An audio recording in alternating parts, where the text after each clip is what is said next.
আমি চলেছি আমার সাথে কবিতা নিয়ে। তো আজকে যে কবিতাটা আমি বলবো সেই কবিতাটার নাম লকডাউন। যদিও আমরা এই ফেজটা কাটিয়ে উঠেছি, তবু এই ফেজটা মনে পড়লে অনেক স্মৃতি ভেসে ওঠে আমাদের মনে করে। তো চলো শুরু করা যায়।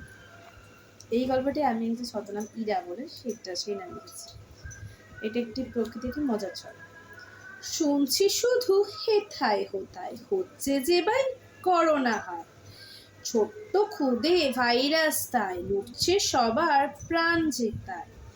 শব্দে শেষে চলে যায় বাতাস তাহার বন্ধু প্রায়, এমন কথা আসছে কানে, কি হবে এবার উপায়?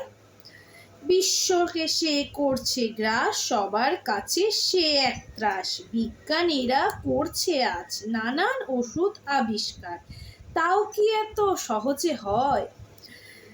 দিতে তো হবে একটু সময়, তবে এখন কি উপায়? বন্ধ করো সব দিকটায়, স্কুল কলেজ বাজার ঘাট সব করো বন্ধ আজ। এখানেই শুধু শেষ নয়, ট্রাম ট্রেন বাস প্লেন কেউ এখন নেই রাস্তায়। একই হলো, একে বলে লকডাউন, হায় এভাবে যে বেঁচে থাকাই দায়।